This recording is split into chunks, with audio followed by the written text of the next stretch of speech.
Hello. Welcome to the JCC of Metro Detroit's 70th Annual Detroit Jewish Book Fair. My name is Julie Rosenbaum. I'm the coordinator of events and promotions for J Family at the JCC. It is my pleasure to welcome you on this Sunday morning to Moms Don't Have Time to Have Kids by Zibby Owens. We at J Family are thrilled to be partnering with the Detroit Jewish Book Fair to present this event. So this is the 70th annual Detroit Jewish Book Fair, and we're celebrating with an entire year of book and story programming. Join us as we honor the world's first Jewish book fair, highlighting diverse authors, curating new Jewish writing, and promoting the global art of Jewish storytelling. Our festival week, which kicks off today and continues through Sunday, November 14th, is just the beginning. Be sure to come back for all throughout the year for exceptional opportunities to engage with the best of Jewish books and authors. To see the full event schedule, watch events that you might have missed, or find our online store where you can find Moms Don't Have Time to Have Kids and plenty of other hand-selected books and gifts. See that website right there, culturalarts.jccdet.org/bookfair. If you enjoy this event and other book fair events, please consider becoming a patron or donating to Book Fair. You can do either or both at that website, culturalarts.jcc.org/bookfair. We rely on community support to make this annual event possible, so thank you in advance for becoming part of the family. The Book Fair team would like to thank the following for their support: day sponsors, Andy and Larry Wolf, and co-sponsor, JCC's J Family. All right, so J Family, we support families on their Jewish journey, all the way from prenatal J baby classes to infancy, toddler stages, children's ages, and up to tweens and teens of the children, and as well as offering parent support. So we're really excited to kick off our Ask the Expert parenting series, where we offer monthly discussions like the one today with Zibby Owens. We have an engaging event for you this morning, and we want you to be a part of it. So you can ask questions, offer comments in the YouTube comment section below, or by texting the number in the corner of the screen, right there. Our speakers have a great discussion prepared, and they will take as many of the questions that you have as they can. While you're here at our YouTube channel, don't forget to like the video, subscribe to the channel, and click the reminder bell. That way you'll never miss any of our exciting events. So the focus of today's event is Moms Don't Have Time to Have Kids. I am a mom myself, so I'm very curious to hear more about this. We have with us the author of the book, Zibby Owens, as well as local parenting expert, Franki Bagdade, who will moderate the discussion. Moms Don't Have Time to Have Kids includes 53 essays by 49 authors to help the rest of us to feel understood, inspired, and less alone.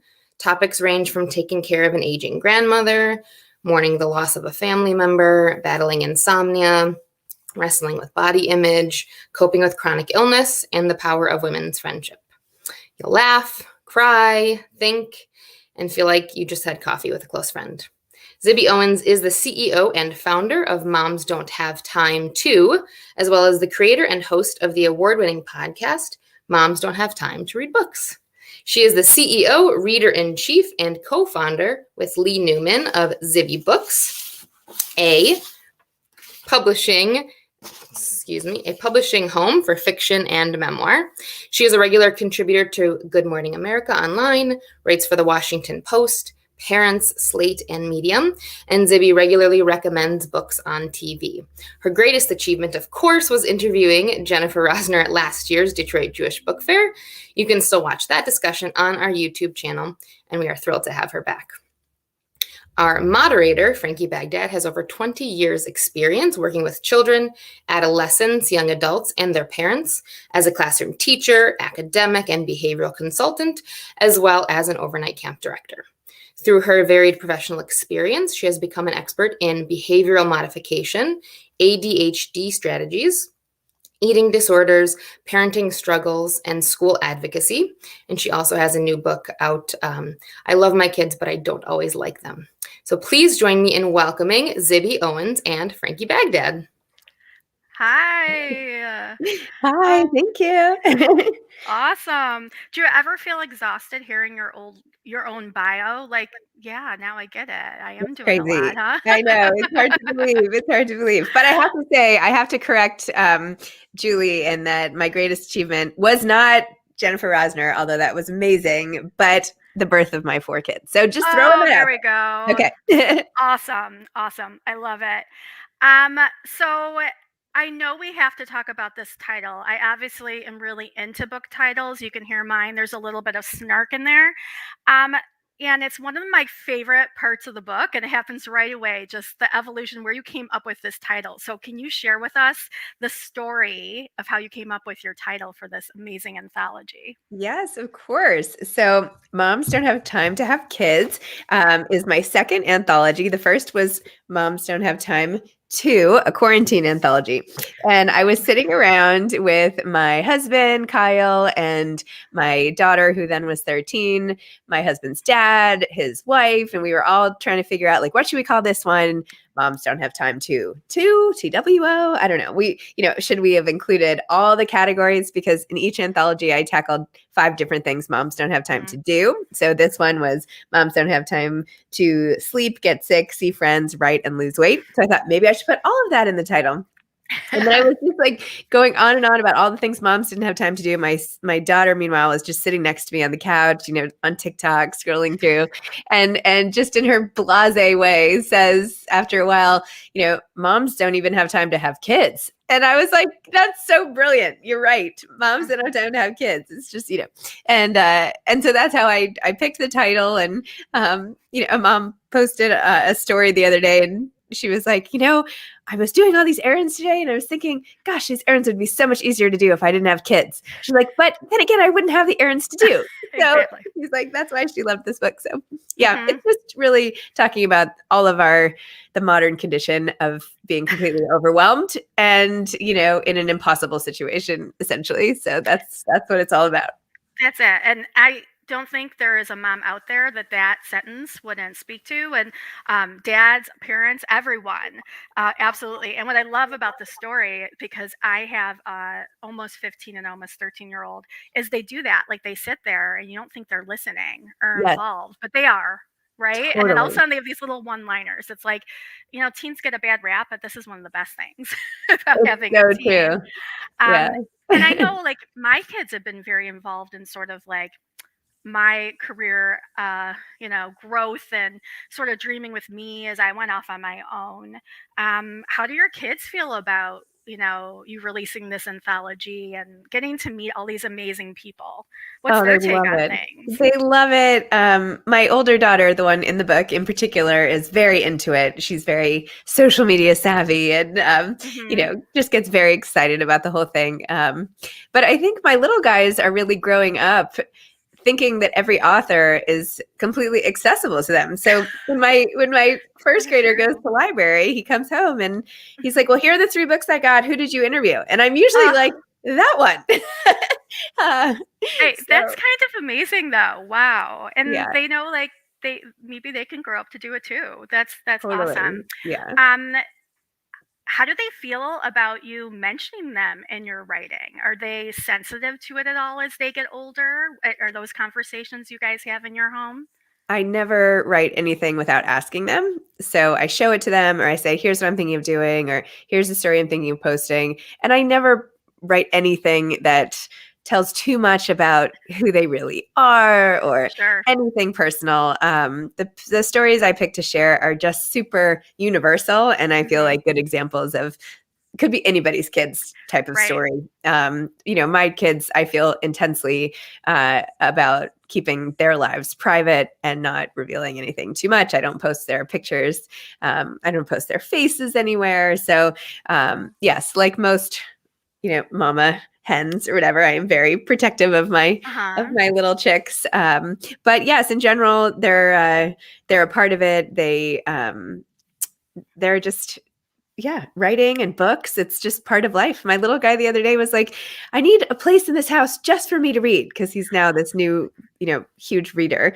And I was Oh, like, "Okay." So we looked in every corner of the apartment, like where so literally by the back door where we used to just stash all the boxes. We like moved out the boxes love and like that. put this tiny little thing of carpet down and like put all these books on a shelf. And now Oh. that's his little book nook. So I love that. I started out as an elementary school teacher, and that was like the favorite thing about building my classroom. Let's like build these great places where all you want to do is like cuddle up with your favorite book. So he's so smart. That's awesome. So tell me, how did you come up with this list of things moms don't have time to do? I mean, I'm sure it could go on and on. I now say it in my head all the time, like moms don't have time to do laundry, but that might not make for a good, anthology chapter. So how'd you narrow it down to these great subtopics for this anthology? Well, after my first anthology, I actually posted on Facebook one day and said, finish this sentence. Moms don't have time to ...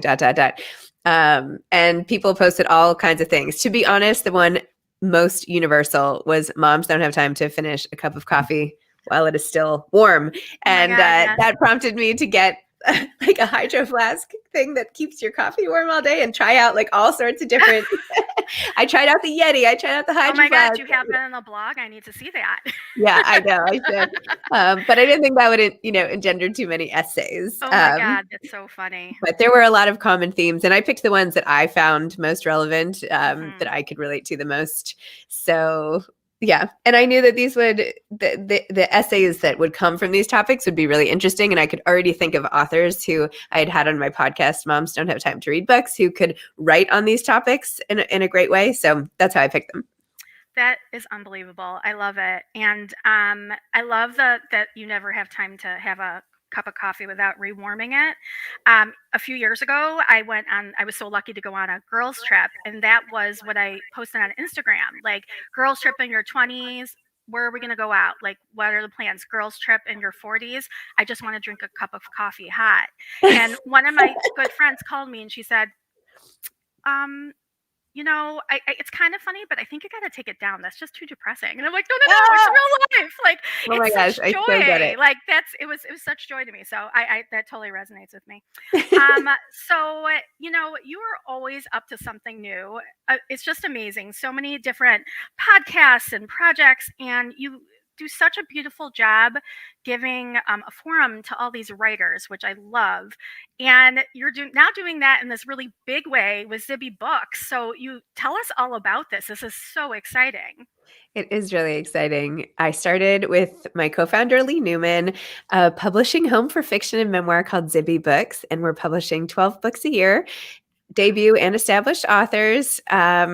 We'll start launching the books in January of 2023, but we have already acquired, I think, 9, possibly 10.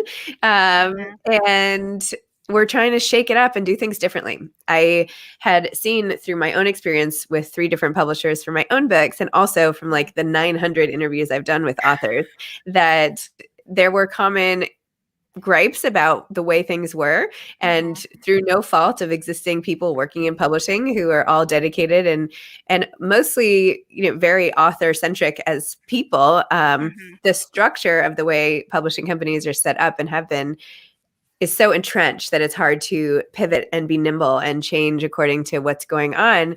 So I thought redoing this from the ground up would allow me to do things the way that I would want as an author to have things done. So I've just sort of systematically taken each branch of the publishing journey and changed it. And we'll see. I mean, it's really exciting. We're doing things like profit sharing among all employees and among all the authors of a given class. I want to do like a little yearbook for each class that comes out. Oh my God, that's amazing. We're also, and you should do this, by the way, we're doing book ambassadors. So women who love books all over the country, who have relationships with their local indies or just like love a local indie or whatever, and who want to spread the word and help this movement to put authors at the center of the story. So we have hundreds of women who signed up like immediately, and we're about to roll out this program and have some Zoom set up for anyone interested. So that's on our website, zibbybooks.com, if anybody's interested in being an ambassador. So cool. Which is really, I think what a lot of us are looking for right now, especially post-pandemic, is this sense of connection and being a part of something and not feeling the isolation so many of us have had. So if I can just use my mission to sort of inspire readers and connect moms and put authors at the center of the story, if I can unite people around that, then I'm so happy to do that, because this is my passion. So we have the book ambassadors, we have an indie bookstore advisory board, and they're helping us work with them the best way possible. We have an author advisory board. We're going to pair authors with book champions, so best-selling authors who maybe are writing on the same topic but are already established and can guide the way for them. And we're going to try to bring books to lots of places, not just bookstores. We're going to do some fun things with audio, and we just have lots of ideas, and a great team. So that's what we're up to. That's amazing. And was that always a big goal of yours, or did it sort of evolve organically through everything you're doing? Evolved organically. It's so funny you say it that way too, because my husband, he's my second husband. I went through a divorce, which is part of why I had all this extra time to read and innovate and sleep and actually think and all of that. But when we first got together, he was talking about his own career and how he wanted to go into entertainment and all this stuff. And he's like, I'm just going to let it all unfold organically. And I'm like, that is not the way it works. I'm very much like, here's my resume. Here's point A to point B. You got to focus. Here's how you do it. 5-year plan. Yeah. Exactly. And he's like, that's just not the way it works for me. It's going to just happen. And, 5 years later, now he's a movie producer, on set with this movie. I don't know how he's done it, but he just has. And it's been infectious. So now my life has unfolded organically. This was never the plan. I never grew up wanting to start my own publishing company. I did grow up always wanting to be a writer and sell books. There you go. So that I am achieving, and I'm really excited about that. I have a memoir coming out next summer, and a children's book in April, and these anthologies and whatever. To be honest, what I always wanted was to have a bookstore. So we'll see. I don't know. I've been looking into that, but this publishing thing has just come because I see opportunities and then I just go there. So that's sort of how it's been all along. And, I get these little twinkling of ideas, many of which I have now for other things. And the hardest part for me is to not do them all. I keep running out of time, and, there's just so much that I'm like, oh, this seems so obvious. Nobody's doing it. We have to do it. So I feel this sort of responsibility to execute on all these ideas, which seem so great and could help so many people. So I don't know. I just need to take them and, put them somewhere else or something. I don't know. I 100% get that. But I'm going to share this with my husband and show him your success and your husband, so he knows it's okay. Because I also, while I'm in the middle of something else, I'm like, but wait a minute. Yeah. And my, office is full of big chart paper now. I'm just trying to write them all down. Yep. The book ambassador program is amazing. I know a lot of the amazing moms watching now are big readers, and they're some of the people I go to when I want a new book recommendation. So they would be awesome. So if you guys have any questions about that, go ahead and chat in the comments, and I'm watching those here. And let's jump in and talk about this anthology. I love that it's an anthology because moms don't have time to read. And what I loved about this is some of these amazing essays are 2, 3, 4 pages. You can read them, you can fall asleep, and then your book gets put aside for life. And when you reopen it, you don't feel like you have to go backwards, right? You're on the next page, and you can feel satisfied, oh my God, I can go to sleep. I read this great essay. Because sometimes I'm scared to read at night because I'll get so into something that all of a sudden I'm like, ooh, it's 4 a.m. So I love the anthology. How perfect for moms. And I think we have some special guests coming. I'm just waiting. I don't see them yet on the screen. Oh, what? Oh, that was a beautiful transition. Wow. Genie out of a bottle. I know. So this is so awesome. And I have to say, Zibby is so fun to work with. I'm telling her about the essays that spoke to me, and she's like, hold on, I'll just have them come here. So this is amazing. And she just makes things happen.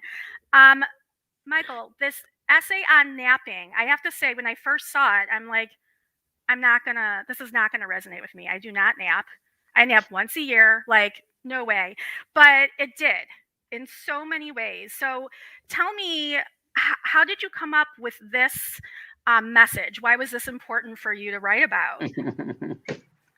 Wonderful question, Frankie. Thank you for inviting me, and Zibby, of course, whose enthusiasm for all things book and reading is infectious, as I think you can probably sense even across the miles.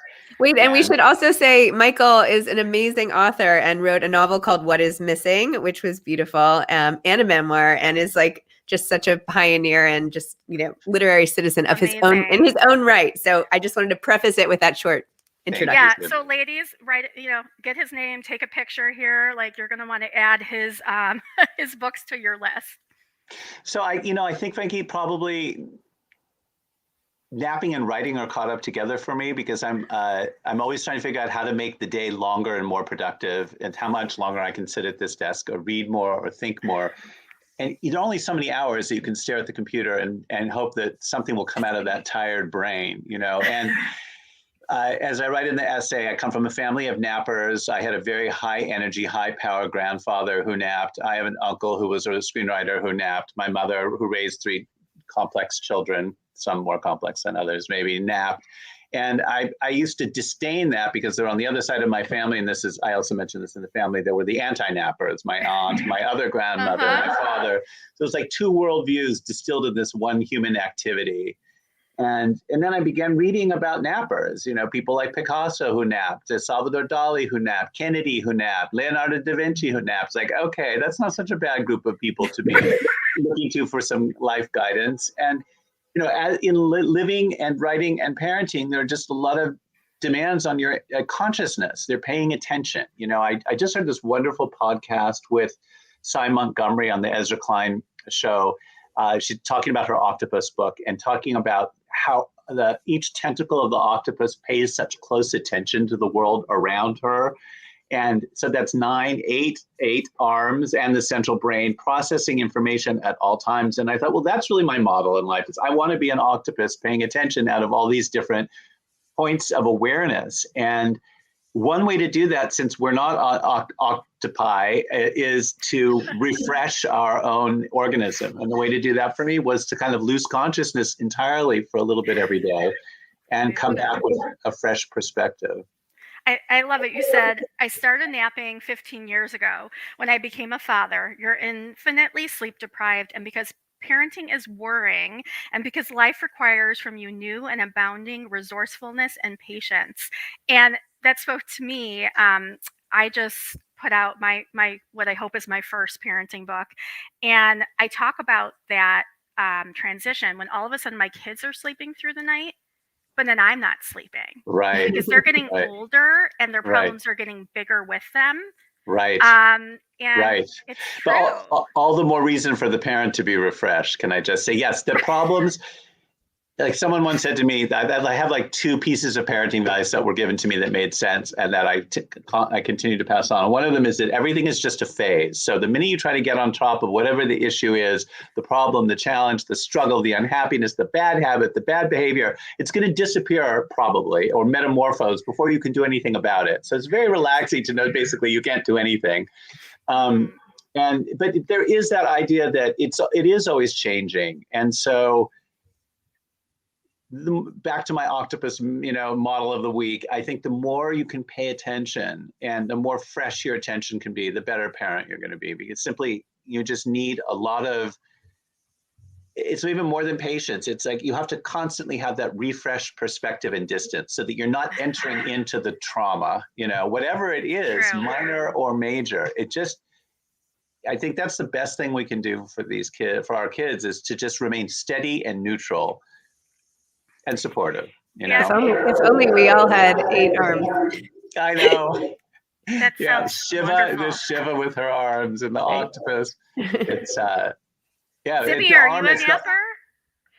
I am not a napper, although I did nap yesterday. I kind of feel very guilty whenever I nap, but it happens despite me. Yeah. The guilt quotient is something you have to wrangle with. And I've simply completely given that up, because I feel I end up doing so much more when I'm starting my day again. It's like I have 2 days in a certain sense, You started the discussion on napping because you wanted to extend your day. So we're not talking a slacker here. Michael's like, if I nap, I can stay up till 3 a.m. Exactly. I don't think we're. I get it. I get it. You know, there are always reasons why I shouldn't feel guilty for basically everything, and yet I do. So I want to see in the comments, and I'm not. Please let me know, my co-moderators behind the scene, if they're popping up. But who in our audience naps? I'm really curious. And sort of the feeling on the street right now, if you follow. I don't know, we can call it like Momstagram. I like to make up new words, but the mom accounts on Instagram is that why not sleep when your kids are napping if you're at that phase, and why you shouldn't feel guilty. Or if you don't want to sleep, that's cool too. And you can scroll through Instagram. It doesn't have to be when you're cleaning or when you're doing your freelance job.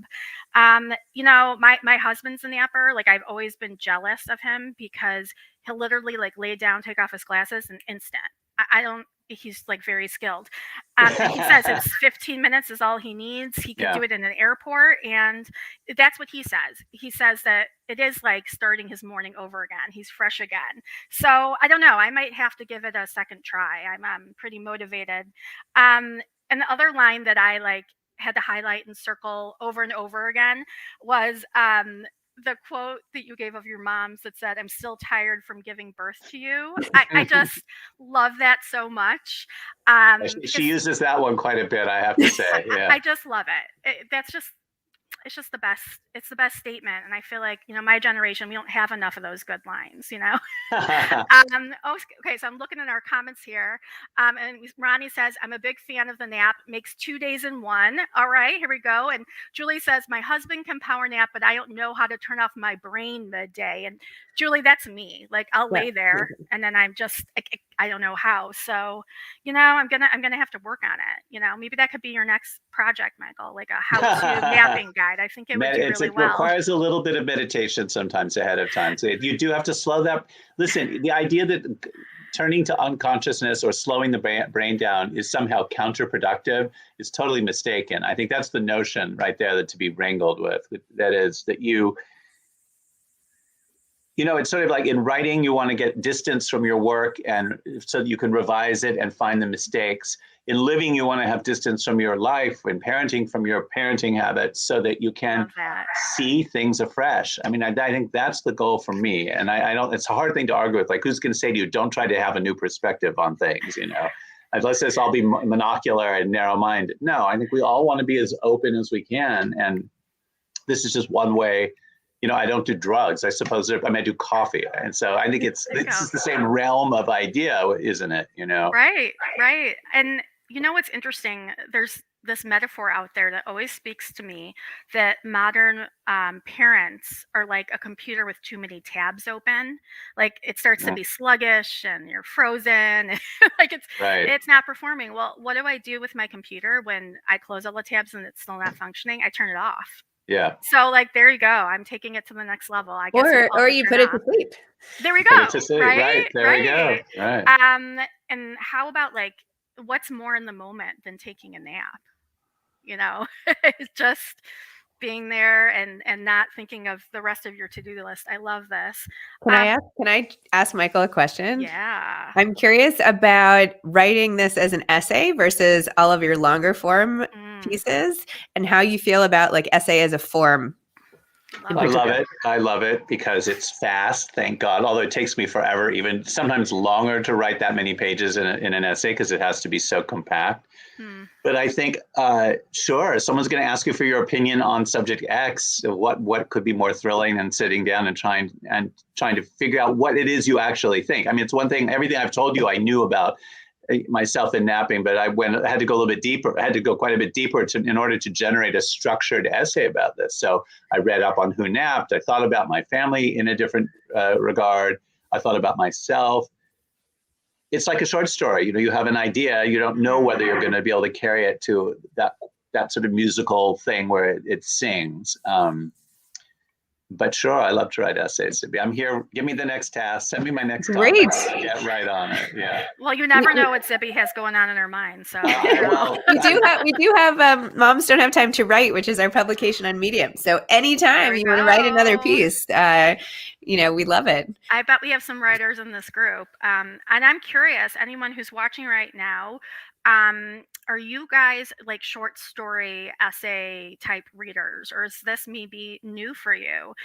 In some ways, it reminds me of like these great bloggers we have out there, where everything's sort of compact and you have a little like lesson in your little story. Amazing. I think as much as that fits our modern way of being right now, because we're so sped up and everything is, as you began this whole conversation, how great to be able to read a morsel. There is also something to be said about these collections of essays or collections of stories, that they end up giving you an accrued, larger point of view than maybe each individual one does. So it's not necessarily, yes, you can read them in little pieces, but it's also kind of fascinating to read them all together, because I think then you begin to get a point of view on whoever's brought the anthology together, or what the subject matter is. As with a collection of short stories, sometimes the sum is greater than the parts. So I think, and I think we shouldn't oversell the broken down consciousness and focus of our current moment, because it's true that people say that a lot, but people also pick up big, thick novels and read them, and biographies. They commit to very long television programs, as we know, and difficult movies. True. So, I think it's really good for the mind to do things at different paces, Let's try. Personally, I just don't want to reinforce this whole soundbite life that we think we're all living in, because we don't have to live in it 100% of the time, Absolutely. Awesome. Michael, it was so fun having you jump in and surprise us. Thank you so much. You guys, I'm happy Michael's to on surprise you. Instagram and, he's everywhere. So follow him. And Thank see you what so he's much for up having to. me, and good luck with the rest of your conversation. Yeah. And Thank you. I think we have another friend popping in to talk about another big topic. This was one of my favorite sections that immediately resonated with me. Hey, Camille. Hello, ladies. Nice to see you both. Yeah. And Camille is here to talk to us about something I think every mom fears, that moms don't have time to get sick. And that is like, I don't know about you guys, but in March, 2020, when all of a sudden we were trying to understand what this pandemic was going to be like, I was more scared of what my family would do without me than anything happening to me medically, right? Like that was, I broke my foot in 2016, and that was my biggest thing. Oh my God, what am I going to do? I can't drive, right? We are so needed. So Camille, your essay just like jumped out at me, and tell us your story about you really not having time to quarantine. Wait, also, Camille, talk about your books, because Camille is such an accomplished novelist who's written so many amazing best-selling books. She's like on taking Amazon by storm all the time. Thank you, number one so on Amazon. Whoa, like I have to say, like my book hit like 1 millionth yesterday, and I was like, woohoo! So it's just for an hour though. So number one, tell us what you got out there. I know there's a new one. So I am the author of 7 and soon to be 8 books, 8 novels. I write about love and relationships and basically making the most of life. And I am a recovering health journalist. So I did that for the first 20 years of my career, which is why I was so paranoid about COVID. I thought, I'll do all the things. I'll be very careful. I'll mask. We saw no one for, more than a year. And then I got COVID. And that's what my essay is really about. I went in to get an endoscopy because I was having heartburn that came out of nowhere. And I thought, that's very strange. It was extreme. It was sudden. And during the testing for this, it was discovered that I had COVID. And I thought, there's no way. But I did feel very run down. And I thought that was all related to the digestive stuff. No, I somehow managed to get the virus that everyone was dreading. So, the doctor said, go to your basement or go quarantine from your family for 10 days. And I did. You laughed at them, right? Yeah. You're like, no, that's way. Not happening. Sorry. Yeah. And I thought my whole family must have it too, because we were all together all the time, and they didn't. They were all negative, thank God. Wow. So I went into the basement. We were supposed to be moving in a couple weeks, and I had a book deadline. I had all the things. Like all of us, there was stuff to do. Sure. And they said, no, you get to be in the basement away from your family. And it was amazing. Right. I love it. And this line, as I drove home, I kept thinking to myself, I don't have time to be sick. And there's no way my family can function without me. Yeah. Except the nurse was right. They would have to. And it's universal. There's no mom out there, dad, parents who would just be like, yeah, they'll be cool. No. No. And it's almost embarrassing to think about that now, because as I discovered, my family was fine without me. Right, they were of better course. than fine. They like completely rose to the occasion. They did all the things that I normally, like, moms were almost filler, like there's no chance for people to do things because we just do it ourselves because we can and we're good at it Absolutely. and we think that's what's expected. But my family was totally fine without me. Unbelievable. And I love Yeah. how the evolution, like you started by running the household from your bed. Mhm. And then all of a sudden you're like, what would happen if I didn't do that? And then I took naps twice a day, Michael. There we go. I think, guys, I must have been tired when I Yeah. chose my favorite essays here. I love it. I know. And I just started sleeping. I was sleeping like 10 hours a night. And I'm normally maybe a 7-hour person. I'm not a big sleeper. I'll Wow. take like a 20-minute nap every once in a while. But my body just needed to recover. And so that's all I did. And when I was awake, I was basically on Netflix. I didn't write. I didn't, orchestrate my family's life and do all those things. I just relaxed. And I think that's why I got better. Yeah, true. And is that out of the norm for you in general? Like, are you good at turning off and watching Netflix and not working? No, I mean, I'm not quite at Zibby's level. I'm so wowed by her. But yeah, I mean, so when I'm not writing, which is every morning, I have a coaching practice in the afternoon. Then I have all the extracurriculars and all of that stuff. I don't really do downtime well. And when I do, I'm reading, whether it's for work or pleasure, and that's it. And then I go to bed and do it all again the next day. So Wow. yeah, it was Unbelievable. So you got this like tremendous gift of learning how to relax. Yeah, it was. It was a gift. Yeah. Oh, I see someone said I should be grading right now, but I'm taking a Zibby break. Thank you for being Love it. here. Awesome. Good. You're learning how to relax too. Moms don't know how to relax would be a good topic. How did the two of you guys connect? Do you even remember? I do, because I knew of Zibby. I lived in New York for a long time. Everyone talked about this amazing woman in the literary community. And I had a book out called I'm Fine and Neither Are You. This was a couple years ago, pre-pandemic. Love it. And my publicist said, Zibby would like to have you to this literary salon she hosts with another author, Marissa Ramel. And she wants to feature your books. And I was like, do you have the wrong Camille? Like, I'm so confused right now. Oh my God.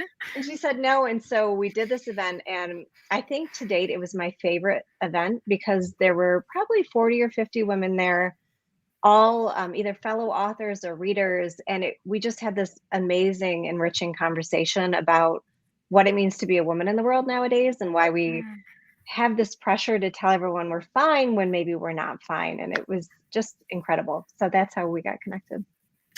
Oh, that's so awesome. Yeah. And what are you up to now? What projects are you working on?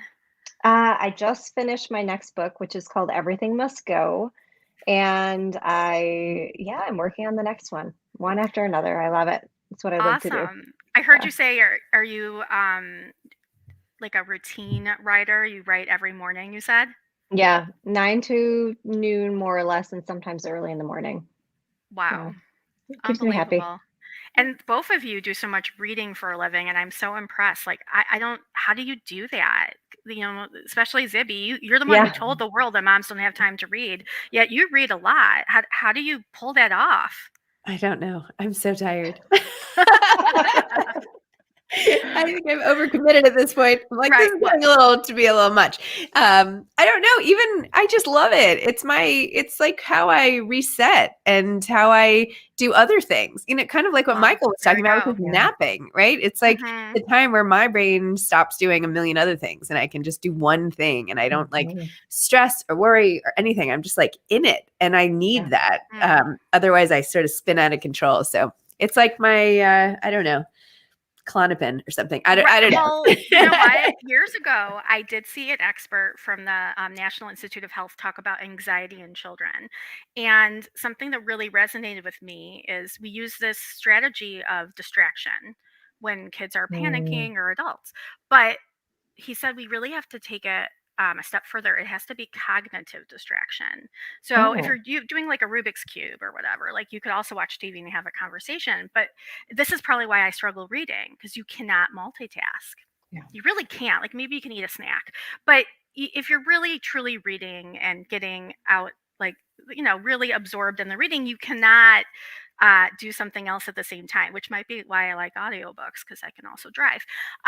But it's true. So it really is so good for the brain, and so good for us who don't slow down easily. I'm curious, our watchers right now, why you guys love reading, and if you guys also find it to be this sort of therapeutic self-care. But I do think also there's something, I mean, like Camille, your characters are so real to me.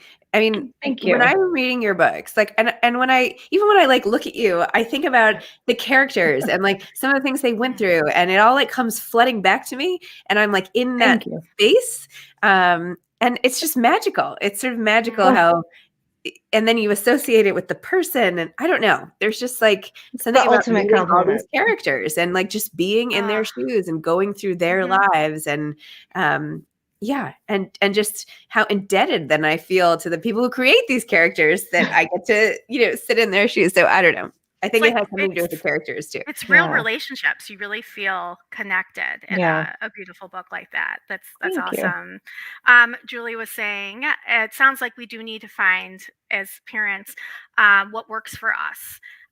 Saying yes to napping or reading, for example, but also practicing saying no more often Yeah. is something I'm sure the three of us could all relate to. Yeah. Being Big time. busy. I'm curious about you guys and your own kids. Do any of your kids struggle to enjoy reading, or do you struggle because they enjoy reading? Is that something any of you guys have gone through as parents? I was worried my kids would not love to read for a little while. I could imagine that. The school is actually requiring my little guys to read 20 minutes a day. And so the two of them and I have this new sort of habit of sitting on the couch and reading. It's my favorite 20 minutes a day. Awesome. And I just love it. So I think that forcing, sometimes I couldn't force them, right? If I forced them, I feel like they would hate it. Like, I didn't want I tried this with tennis and it completely backfired.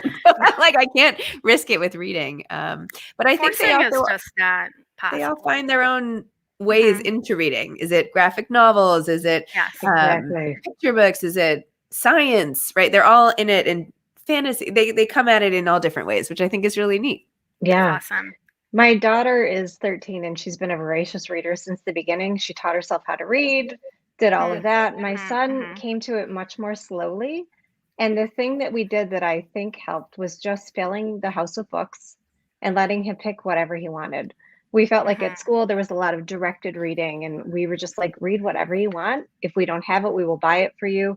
And so graphic novels were the gateway to real novels. And he's just like, now he's a big reader.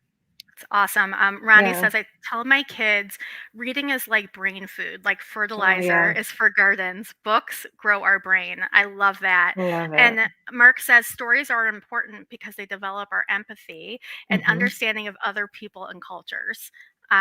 Yes, so true. I know my kids are all in different places in terms of their love of reading. I personally didn't love reading until I got into college because I felt like it was always like something I had to do, and there wasn't enough choice. Like, there was so much reading I had to do for school. I never found time to even think about what I might have wanted to read. So once that happened, I couldn't stop. So I love that there's a little more choice these days. I'm actually up north, and I walked into this amazing indie bookstore in Harbor Springs. Between the pages, and I love that one. It's amazing, right? And there's this book in the children's section called like I Don't Want to Read, and it's such a funny book for kids, all about the 20 minutes, you know. Oh, that's awesome. And I was like, I this is like This is amazing. I'm going to look So it up. yeah, I thought it was such a brilliant concept because it's pretty universal, those 20 minutes. Mhm.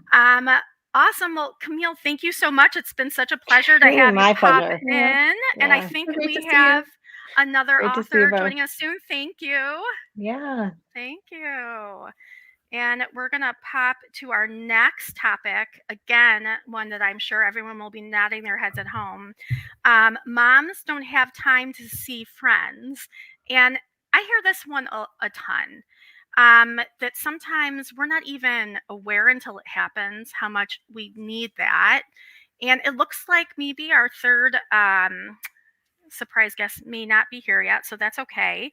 But I would love to just hear from the audience, especially I think going through this experience we all went through. Someone just said it's been 600 days in Michigan of pandemic living. And I don't think I was aware of how much I needed my friends until all of a sudden it was scary and dangerous to try to see them. So, moms don't have time to see friends. Where did that topic come from, Zibby? Why was that one such an Oh my important one gosh. for you? That was probably the most because I have really like seeing friends to me is something that I've put on the back burner, which I shouldn't. Although I didn't last night. I saw a bunch of friends finally, but I've changed it. I used to, well, not even that often. Well, since I have kids, it's always been harder, right? Right, absolutely. But I did make it a priority to have a coffee or once a week with somebody or something. And now I'm like, I can't do that. I'm working. I see my friends. I mean, I see my kids and I work. Those are my things, right? Like those are my priorities. And yet when I don't see my friends, there's a piece of me that really suffers for it. And you have to make time. Like there is something really, really important about that connection, and especially people who have known you for a long time versus new friends. And I love making new friends. I make new friends from every time I do a podcast. I'm learning about somebody new, and I love that. But the people who have known you forever and can sort of help you get back in touch with all of that and sit and you listening to their issues. And I don't know, I just miss it. I miss, and anyway, every time I do it, I'm glad. It's like working out, right?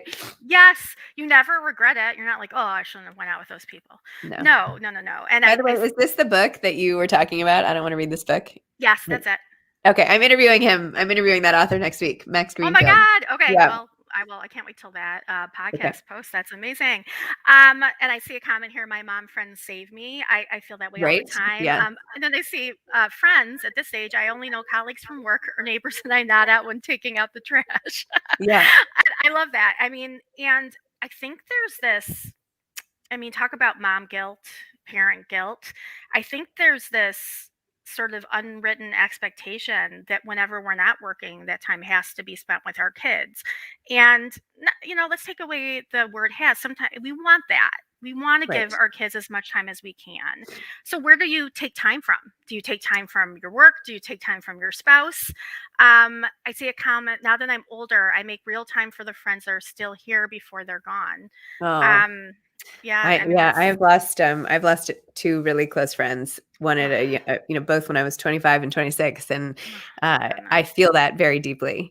The thing also with kids and friends is my kids recently said when I was talking about a girlfriend or something, they were like, "Well, you don't really have friends, Mom." And I was like, "What? I have so many friends." They're like, "Well, you don't ever see them." So then I realized I wasn't even modeling how to be a good friend to my kids by not seeing my friends enough. Right. Like, it's important to me that they spend time with their friends, and they always have play dates. Like I'm always organizing all of that. Of course. And I think it was a whole new challenge for us, and it continues to be so, to balance safety concerns and following rules and getting our kids social experiences during the pandemic. And I found that my husband and I were like every night talking about, okay, they should see this friend, but let's keep the group small. They can do it outside. And it was like layers of complicated, and we were putting a lot of effort into it. And I realized I wasn't doing any of that for myself. Yeah. And you're right. Like parenting is so much modeling, and what do we show them by like burning ourselves out? I see a good question here from Lauren. Zibby, do you think your books, Moms Don't, the brand, do you find that they resonate with dads? What's the feedback you get on that? Yeah, sometimes. I mean, first of all, some of the essays are written by men about being dads, or just about life in general. In this anthology and the other one, I realize I might be turning them off by not saying parents, and I don't mean to do that. A lot of these topics are universal, and a lot of the topics of the essays are just any busy people, right? It's busy people making time for the things that matter in life, because these are the things that make life worth living. So I do think that when people dip into certain essays, or when I have my husband read an essay, or somebody says, "Oh, honey, you have to read this one," I do think people respond really, really well to it, despite maybe not being flagged on the cover. I hear that. And it's something I struggle with too, because mom is just cats we wear. It's part of our identity. So it does feel natural to put that as part of your brand. But I there's have something been universal about looking to at some point expand, and I've been like testing out, thinking about different people taking on the mantle of the dads don't have time to brand. Ooh. But it's still in the works, but I have a logo and everything, so I'm just waiting. And we have Mark here, who is a contributor to an essay. And he said, I listen to Zibby's podcast. Moms don't get the praise they deserve, and I'm happy to support that spotlight. Aww, Awesome. That's Thank you. awesome. And yeah, I think, and roles are really different in different families. Sometimes we have stay-at-home dads, and a lot of dads who are doing the working from home and took on a lot of childcare during the pandemic, who had moms that their job had to be in person.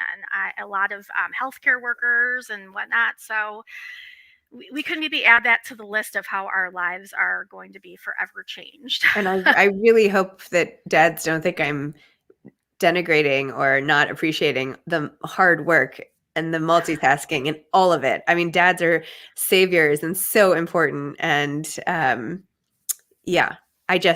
is just how my brand has sort of evolved. Yeah. So it's not at the exclusion of anybody, but.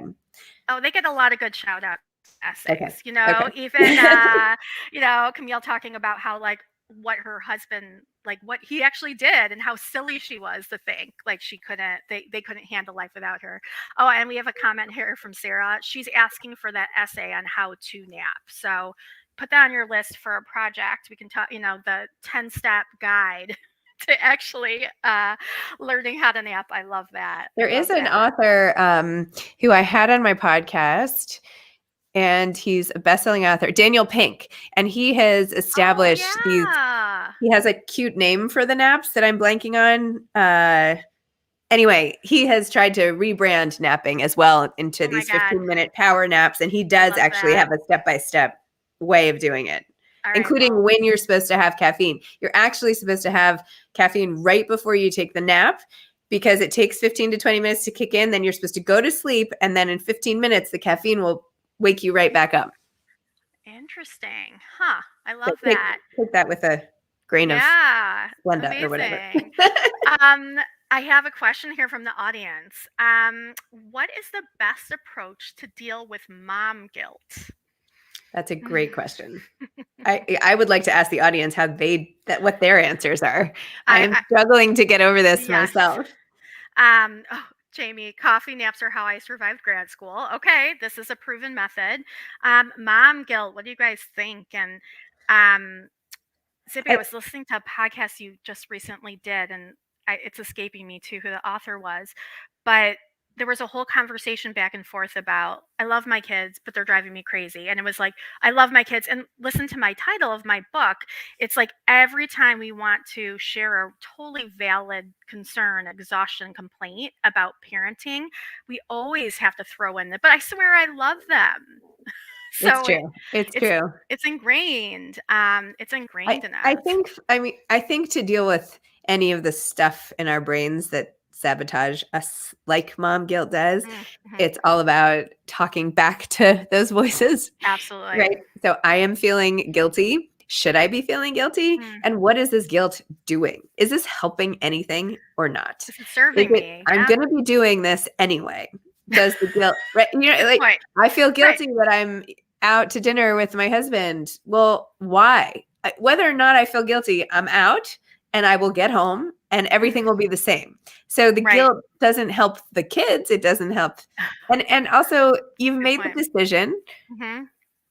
And back to the modeling, right? What is it showing? It's showing them going out to dinner with your husband is important. Would I want my child to do what I'm doing? Right? Would I want my child going Right. to a party? Absolutely. Would I want my Right. child taking a nap? Of course. So Mhm. why would I put different parameters on my own behavior? That's very true. Look at And that we good have advice. Now I just help myself. love it, love it. We have a comment here, a couple comments. I keep my anxious dad thoughts to myself because my wife told me I'm making her anxious. Oh, it's Okay. interesting. So Was that my yeah, husband who wrote that? love it. Honey? And Marnie here, still working on this myself, but the practice of self compassion, what I would say to another mom friend. And Marnie, I love that. You know, as a therapist, I work with a ton of kids and teens, and that, like, it's that resonates with them when you have a someone who's really struggling with negative self talk, and you ask them, "Would you say that to a friend?" They're like, "No way." So that is like such a good sort of anchor for all of us. Like, you're not going to get on the phone with your girlfriend and say any of those things to them ever. So don't say it to yourself. I love that.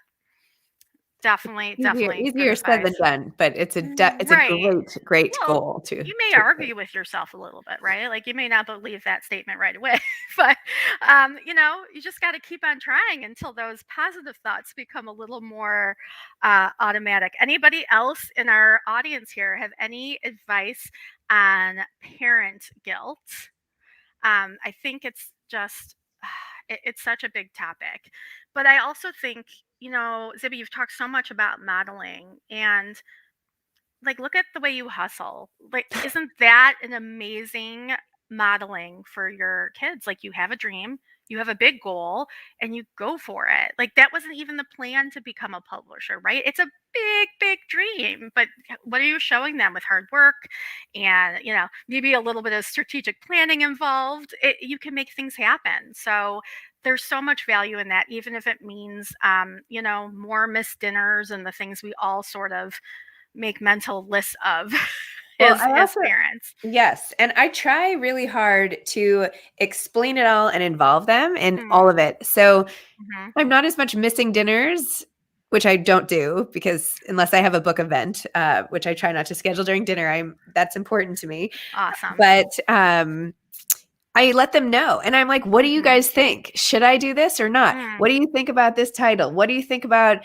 this company? What would you do? Like, what do you want to call it? And so I also have tried a lot of things that have not worked. And I'm very mhm. open about those too. I'm like, look, I Right. tried it. Oh, well, it didn't work. I tried to like have a line of t-shirts that my son helped me sell. And he's like, Mom, I wouldn't even he's like, I use Google all the time. I wouldn't wear a Google t-shirt. Why are people going to like, just because they like your podcast, you I know, love what? it. They don't want your mouse pad, Mom. And I'm like, okay, fine.